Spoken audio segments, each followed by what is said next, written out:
सासे डाइरेक्टरनि माबायानो जयमेन्टआनो बेयावनो जेला अडियेन्सफोरा मोजां मोनो, जेला अडियेन्सनिफ्राय मोजां फिडबेक मोनो, जेला आखाइ खबनाय खोनायो नाटक सोलिबाय थानाय समाव पिनड्रप साइलेन्ट जेराव थानांगौ जेला खोनायो अब्ला गोसोआव माने फोरमायस' हायै मोनसे गोजोननाय मोनो आरो बे गोजोननायखौ आं मोन्दों दिनै।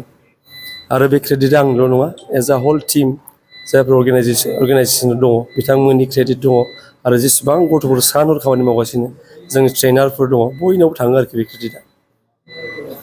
रतन कसारीनि जिथु सुंद' माने मा जायो नाटकआव सम बे समाव माबानि थाखाय आरो मालाबा नाम से काम नहीं होता होननाया मालाबा नाम से भी काम होता है। रतन कसारीखौ लानानै साननैसो फेसबुकआव जा ससियेल मिडियाआव दावराव जाबाय, आं सानबाय बेखौ खालामगोन होननानै। आरो टु बि भेरि अनेस्ट आं गावनो सियर थाया एक्सुवेलि मा देखायगोन जों माने द्रामा दिनैसिम आं लिरनानै बानायखाया, जों कनसेप्टनि सायाव खामानि मावो, कनसेप्टआ चेन्ज माबाबाय थायो आरोखि, बेखौ मा होनो माने आपडेट खालामो बेबायदि खालामो। थ' रतन कसारीनि माबायाबो जेला फार्स्ट खालामो आं नायबाय रतन कसारीनि बेलायाव ओरैबायदि हिर'इक जिनिस बांद्राय जों देखायनो हाया, देखायोबा बे माने इमाजिनारि माबा मोनसे जागोन आरोखि, बे माने बांद्राय रियेलिटि नङा, बे माबा जाहैगोन आरो। थ' बेखौ 1.5 घन्टा 1 घन्टा बिथांनि स्ट'रिल' लाबोनाया इजि नङा। आरो बे भारत उदांस्रि दावहायाव बिथांजों लोगोसे धेकियाजुलिनिनो गासै बिथांमोना 6 जनमोन आरो बजालियाव सासे थैदों बर' फिसा आरो 7 जन आरो सानथ्रहायै जेल जादों, सानथ्रहायै खस्थ' जादों। ओमफ्राय सेलुलइड जेल ना मा बे माबायाव मामोन आन्दामान बेहायबो दङ। थ' आंनि थांखिया मामोन जेन बिनि सायाव मोनसे डिसकास जायो।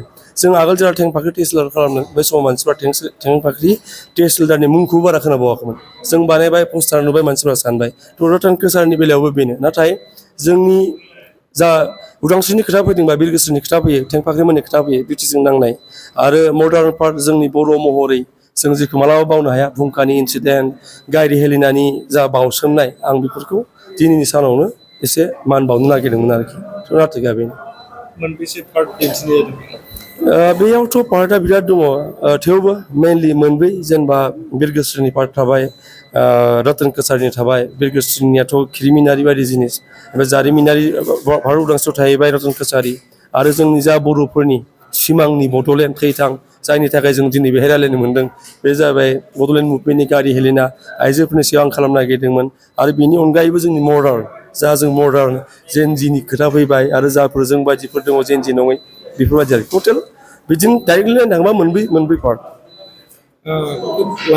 सासे क्रिएटिभ मानसिया, ड्रामाटिस्ट, फिल्म मेकार बयबार आरोखि, बे जेलानो सेटिसफाइड जायोना अब्लानो बेहायनो फुल स्टप जायो।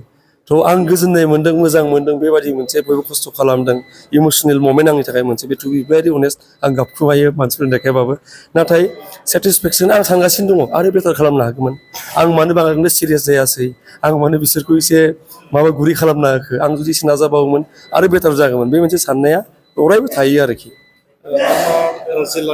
मोनब्रै जिल्ला, उदालगुरिखौ गारनानै बड'लेण्डनि मोनब्रै जिल्लानि दं। आरो फिउचाराव मा थांखि? फिउचाराव बेखौ हायोबा देखायथिंगोन जोङो। बनसुनि बिथांमोनखौ आं खावलायगोन, बिथांमोना जेन डिस्ट्रिक्ट प्लेखौ लांनो हायो नामा। आरो आंनि फारसेनिफ्राय जोंनि अख्रां दि स्काइ, जोंनि जा अर्गेनाइजेसन, बेनिफ्राय जों ट्राइ खालामगासिनो बर' गामि हाबनानै, बर' गामिल' नङा, बड'लेण्डनि जेसेबां पार्ट दङ, ड्राग्स एइड्सनि जा माबा जागासिनो इनक्रिजिं, बेफोरनि माबायाव जों माबा मोनसे एवार्ड खालामनो हायो नामा, बेखौ एसे ट्राइ खालामनो जों दा नाजागासिनो।